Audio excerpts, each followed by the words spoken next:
Il pleut ce jour-là. Le ruisseau est gros des dernières eaux. Des prés, rectangles et carrés colorés, vert tendre, vert anis et brun, dessinent une douce mosaïque. Les sources abondent tout en discrétion. Les sources de Maurignacus. Le dessin forme une vallée ourlée de bois et de forêts. Des étangs affleurent dans le paysage. L'argile aussi. Le fer est présent. Des pêcheries, des viviers semblent en attente. Et tout à coup, elle est là, comme une présence évidente. Vêtue de pierres claires, roses et ocrées, elle porte plusieurs vêtements, traces de différentes époques. Pas d'excès de lumière, pas de fioritures, mais point d'austérité. Un magnifique bijou de bronze, vierge à l'enfant, orne son front depuis quelque temps. Un vitrail de feu, rosace du souffle divin l'honore. Elle, la cistercienne, l'abbaye de Fontmorigny.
L'homme qui m'accompagne pour la visite du lieu est l'homme du moment dans cette histoire. Il y en eut bien d'autres. Pour l'heure, une affiche annonce un concert pour bientôt. Mais si vous tendez l'oreille, d'autres murmures, d'autres bruits, d'autres souffles vous parviennent. Frottement discret sur les dalles de pierre, les pas des frères convers et des frères de chœur ne se croisent pas. Chacun vaque de son côté. Ici, on suit la règle de Saint-Benoît. Voix nocturne qui par 7 fois s'élève et jalonne la nuit jusqu'aux matines pour certains. Avant le lever du jour, d'autres se relèvent, arpentent les terres, ahanent sous le joug quotidien des travaux paysans. Sous leurs pas, sous la couche d'humus, se révèlent de petits œufs grisâtres, de 3 à 5 mm, disséminés sur une trentaine de centimètres d'épaisseur, dans une argile facile à décoller. Grains d'oxyde de fer, voilà la manne, des Celtes aux Gallo-Romains, des Bénédictins aux Carolingiens, des Cisterciens jusqu'à la Révolution, puis aux mains des privés. De l'anse sera le fer, la ligne de force.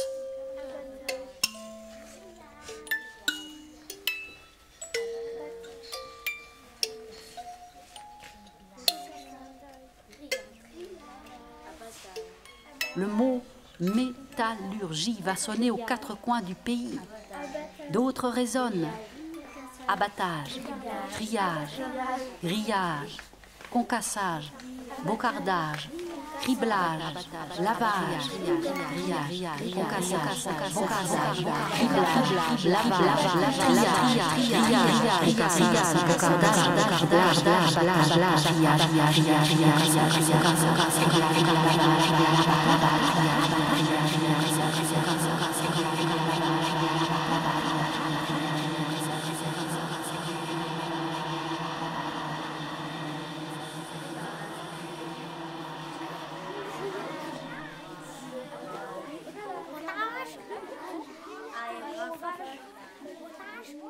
tout est là.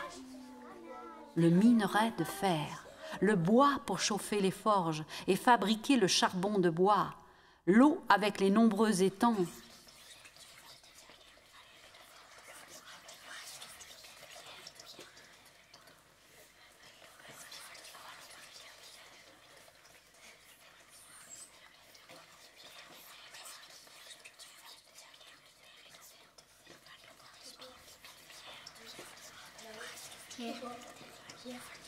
De bois, de bois, terre, respirer, respire, de bois, terre, de bois, respire, de bois, de bois, le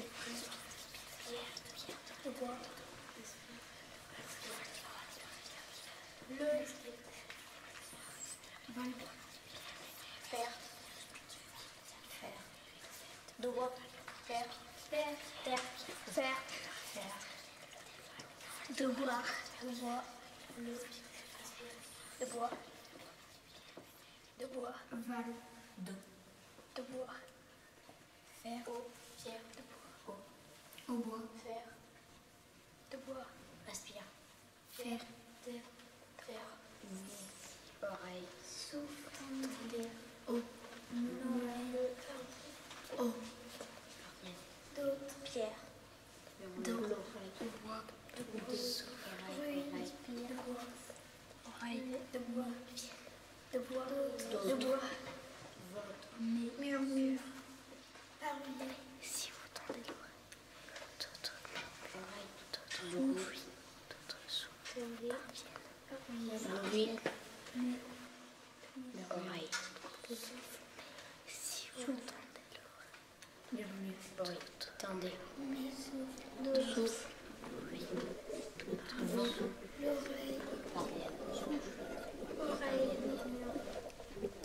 3500 ouvriers, 7000 mains.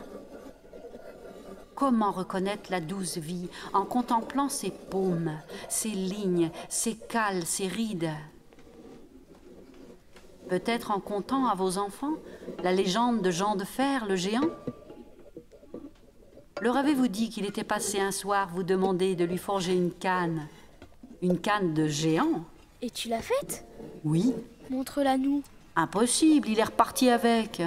Dès l'aurore, il quitte son nid, comme l'oiseau, c'est la coutume. Et tous les jours, jusqu'à la nuit, il frappe dur sur son enclume. Il a les bras comme du fer, il a du feu dans son haleine, mais ce soir tout chante dans l'air. Fournaise a touché sa quinzaine.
Aujourd'hui, les forges sont froides. Les traces des savoirs sont partout. Câbles chaînes, encre, canon, affûts en fonte de fer, 1001 outils. Les mineurs ne toussent plus. Les puits sont des trous noirs dans l'espace. La sueur et les crachats se sont évaporés. Le sang s'est desséché. La poussière retourne à la poussière. Donc, je me suis mariée avec un Polonais, mais qu'il était français, parce qu'il avait fait son service militaire. Et il me disait qu'il n'allait pas manger des briques, lui. Alors bon, bah, si tu veux pas manger des briques, tant pis. Il travaillait à une scierie, parce qu'il y avait une scierie dans le temps, là, à Grosse-Touve. Maintenant, ça y est plus, bien sûr. Il y a beaucoup de trucs qui, ça y est plus. On roulait les bagnoles. C'était une brouette, ça va être une brouette, nous, les femmes. Nous, ils avaient 2 roues. Et quand vous venez chercher à la galetière, vous prenez donc ces bagnoles qu'on montait dans le monte-charge. On appelait ça le manège, nous. On appuyait sur la queue, puis on montait sur les fours avec ça, puis on descendait par les rampes. Voilà. Alors, la bagnole, il y avait des poignées d'un côté pour la pousser, et puis sur l'autre côté, il y avait d'autres poignées, parce que quand on descendait avec, on la prenait par l'autre bout. Mais c'était des roues en bois, comme des roues de boîte, vous voyez, avec des fers, hein. C'était pas des roues à pneus, hein. Ah. Et on mettait entre les pilasses, qu'on appelait, pour que ça sèche tout doucement. Et après, il y avait des hommes qui prenaient, tant qu'ils étaient un peu secs, de l'autre côté de la pilasse pour sécher. Ou ils mettaient sur les fours, entre les marmites, pour finir de sécher, pour que les hommes, la nuit, ils les prennent pour aller les mettre au four. C'était comme ça. 4500 fois, et pas moins, parce que moi, il gagnait pas cher, parce que il était payé aussi à la tâche. Ah oui, oui. Il y avait une question de... Hein. Alors, vous voyez, c'était pas du petit boulot. On était payé à l'heure. Attendez, mon petit gars, je vais vous montrer mon bon de paye. Moi, je suis riche. Hein. Vous les regarderez pas trop, parce qu'ils sont pas trop beaux. Hein. Ils sont vieux, ils sont comme moi. Alors, est-ce que, avec beaucoup moins de personnel, bien sûr, mais est-ce que c'est justement...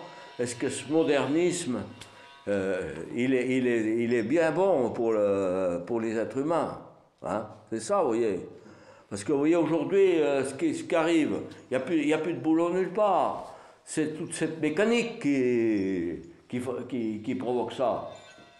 Et la mécanique est à l'époque gratuite non plus. Il faut la payer. Ben, on faisait de la grosse. Ah, les plus petites, là, moi, j'en ai pas fait. On n'en a pas fait, nous. Nous, parce qu'on était virés après. On ne travaillait pas si bien. Alors là, la brique à trous, c'était une autre affaire. Moi, j'y ai travaillé aussi, parce que j'ai commencé à graisser la tuile. C'était pas un boulot qui me plaisait, hein, parce que les mains dans le gasoil toute la journée, hein, puis on en avait aussi plein les habits. Mais bon, autant vous dire qu'on sentait, puis à ce moment-là, il n'y avait pas de douche. C'était dégueulasse, hein, je peux vous le dire. Aujourd'hui, on n'y ferait pas faire. Parce que il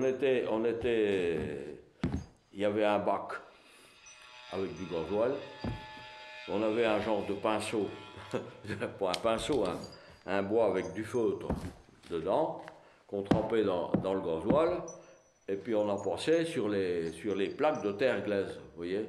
On badigeonnait ça de gasoil pour pas que ça colle au moule. Il y avait juste les frontons, les rives qu'on faisait, la 25-20 rupture de joint, la grosse brique, la 9 trous, 12 trous, ça, tout ça, on y a manié ça. La 25-20 sortait de la mouleuse, là, tant qu'elle n'était pas cuite, elle faisait 25 kilos à elle toute seule. Et on n'en mettait pas beaucoup sur la bagnole, hein. Puis il fallait se dépêcher pour ne pas oublier son tour. On dit ça, mais c'était une bonne ambiance quand même. Ça se faisait tout à la main, mais c'était bien. Il n'y avait qu'un truc que je prenais, moi, c'était la brique brute. Ah ben ça... Ah ben parce qu'il fallait les attraper 4 par 4. Et puis deuxièmement, ben, pour savoir bien les monter le long du four, comme ça. Et puis tant que vous arriviez là, moi je lui faisais un petit ventre. Oh non. Ils disaient, les ouvriers, oh, il n'y a pas besoin de savoir tu qu'à poser là. C'est la Geneviève. Ah, c'est vrai que j'ai eu de la misère avec ça. Le plus que je peinais, c'est ça, la brique brute et puis la galetière. Ah, tant qu'il faisait la galette. Oh là là, ma pauvre dame. Hein. Voyez-vous, il y en avait une autre qui venait là. On en prenait 4 comme ça, entre nos mains, pour les charger sur le bord du camion. Hein. Eh bien, prenez-en 4 comme ça, entre vos 2 mains. Ben, vous verrez, au bout d'un moment, comment c'est que ça peut aller. Non, mais on dit ça, mais... Ah, il y avait des pistons, et puis à chaque machin, ça vous sortait les galettes pour faire la tuile. Qu'est-ce qu'on a dû bouffer comme gasoil aussi, vous voyez hein. Vous voyez les conditions à ce moment-là. On n'en parlait pas beaucoup, mais il y avait des sacrées conditions de travail. Hein. Maintenant, ils sont heureux, les gars, ils disent qu'ils peinent. Ah non, à côté de nous, qu'on a peiné comme tout. Hein. Et c'était pénible. Hein. Vous savez, pour les femmes, c'était drôlement pénible. Il y avait des femmes qui étaient costauds. À ce moment-là, il y avait des Italiennes, je me souviens, la mère Moreau, la Lina Moreau, des Espagnols, des Polonaises. C'était des femmes qui étaient aussi costauds qu'un bonhomme. Hein. Mais il y en avait, par contre, elles étaient chétives, elles n'étaient pas... Et le travail était dur. Hein. Pour y faire, c'était pas rien. Et puis c'était long quand même, ça faisait des journées de 9 heures quand même, hein. Ça paraît pas. Hein. C'était épuisant. Alors la femme, bien sûr, quand elle était rentrée chez elle, eh ben, il y avait aussi le boulot de la maison. Hein. Ah, moi j'ai peiné. Ah, fichu. Oh, moi je disais jamais de la vie je vais y arriver. Jamais. Moi je faisais des flûtes. J'écoutais jamais le piston qui s'en allait de l'autre côté. Oh là. Ah ben non. Eh ben, le premier coup de sifflet, c'était pour se préparer. Parce que ça sifflait à l'usine dans le temps. Tout à l'heure, ça siffle plus, ça en fout. Le deuxième coup de sifflet, il fallait être au pied de la machine. C'était réglé. Mais tant qu'on écoutait déjà le premier coup de sifflet, il fallait se dépêcher de descendre. Oh là là, surtout moi j'habitais à les coques, ben... Oh non, mais je sais pas. On dit ça, mais c'était une bonne ambiance. Parce qu'à ce moment-là, pour avoir un travail qui gagnait de l'argent, il fallait être solide. Et le gars qui avait la force, eh ben, il avait un travail de force et il gagnait de l'argent. Aujourd'hui, c'est plus la même chose. Hein. Toutes les femmes, ils avaient une robe en dessous, puis un tablier, hein. Une blouse, vous savez, tout du long. Dans les pieds, c'était les patins. Parce que pour glisser sur les rangs, il fallait les patins. Hein. J'en ai usé des patins. Et puis au début, tant que je suis rentrée, moi je savais pas trop. Eh ben, j'ai dit comment on descend les rampes là. J'ai dit ça va pas être facile. Puis je demande au chauffeur, celui qui chauffait, et je dis comment tu veux que je descende là?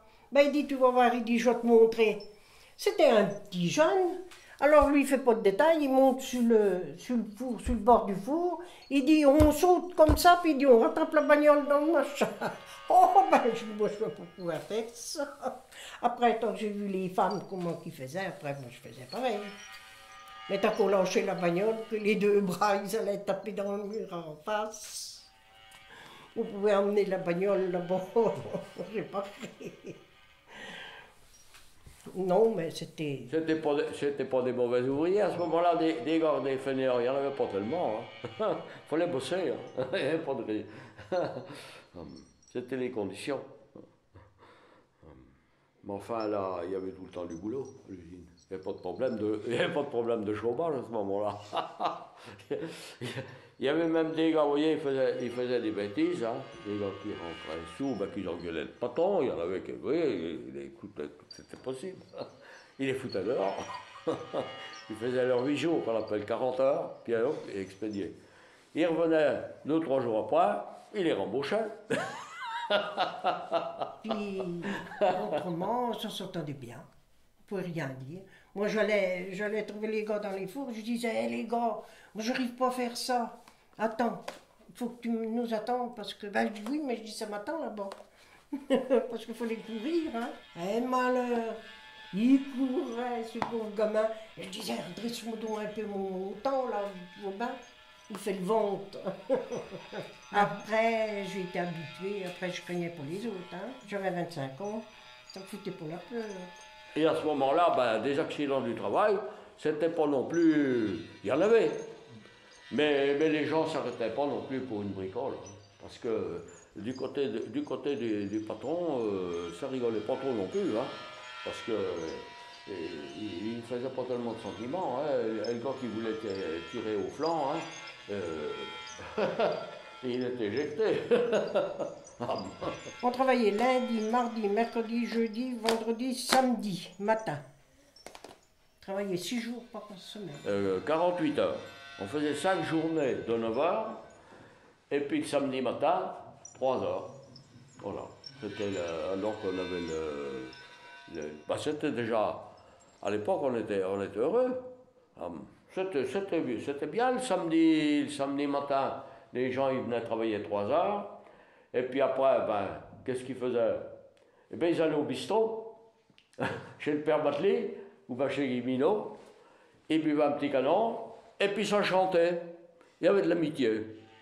Et vous voyez, et puis il y avait beaucoup d'étrangers. Mais c'était agréable. On travaillait ensemble, il n'y avait pas beaucoup de disputes. Hein. Non, parce que tout le monde travaillait. Hein. Et je le dis des fois, on a critiqué les étrangers.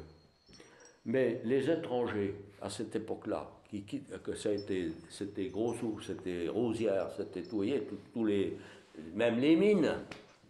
Dans le Nord, tous ces Polonais, tous ces gens qui sont venus, les Italiens, les Espagnols, à Gros-Sous, quand il y avait le recensement, il y avait au moins plus de 10 nationalités de gens. Hein.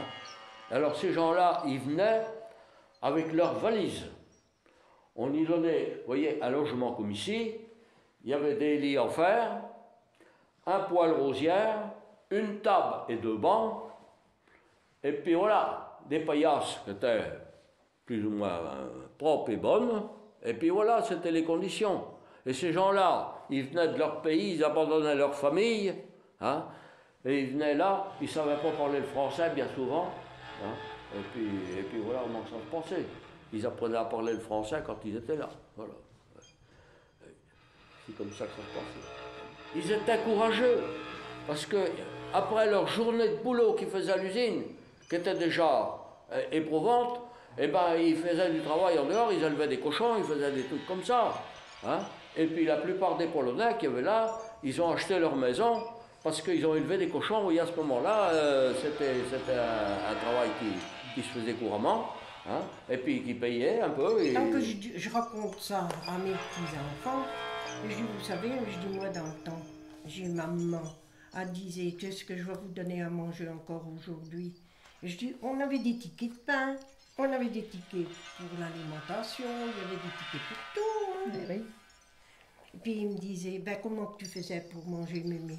Et ben je lui demandais à la grand-mère, on me disait, Emma, qui t'a fait du panier d'épluchures? Ben à la remise, quand nous disait. Elle disait, attends. Alors on allait avec mon autre sœur, ma deuxième de mes sœurs, elle disait, on va chercher le panier, Nicole, on va chercher le panier. Hein. On allait chercher le panier. Avec les épluchures, on grattait comme ça un peu. Puis comme on avait toujours du feu sur la cuisinière, eh ben on faisait cuire les épluchures comme ça.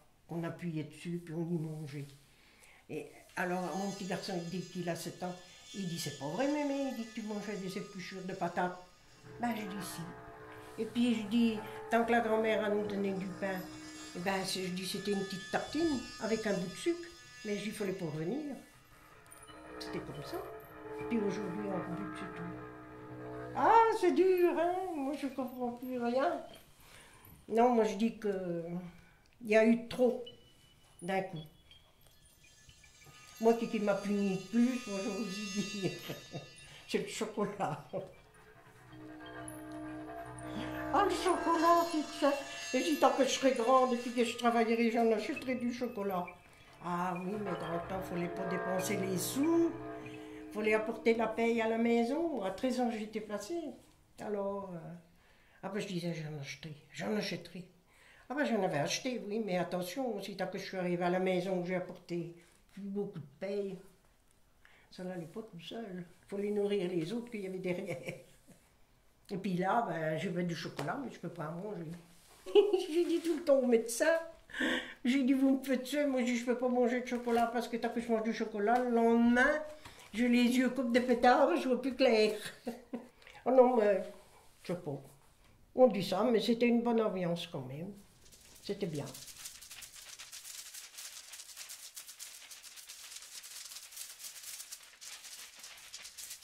Maintenant, l'homme qui m'accompagne lors de cette visite s'assied sur un banc.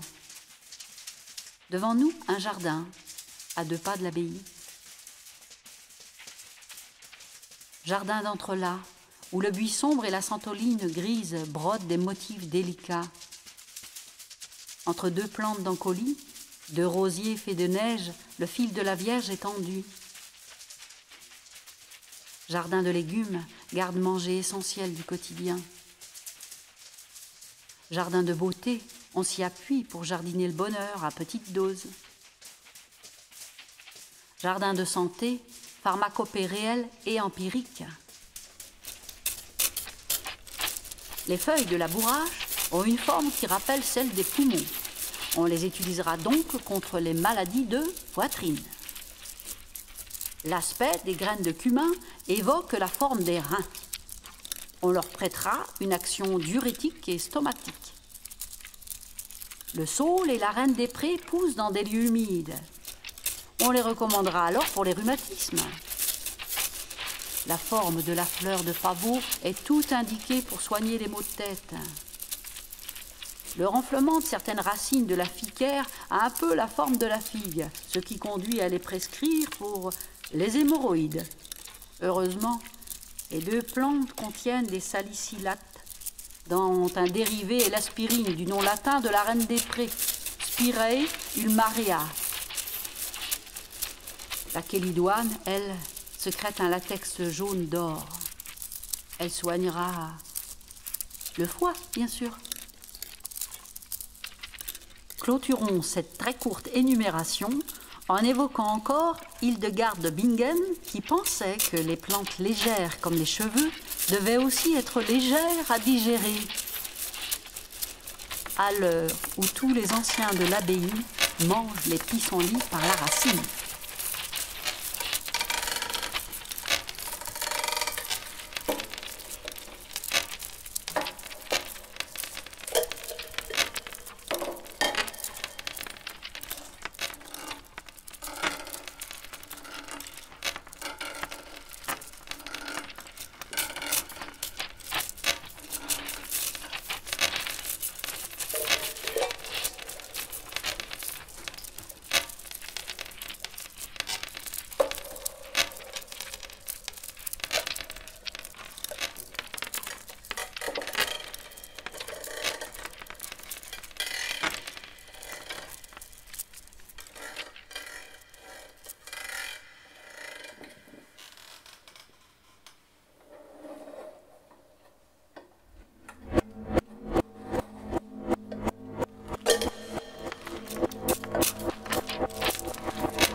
Zone frontière, zone de passage, le Val d'Aubois respire de fer, de pierre, de terre et d'eau.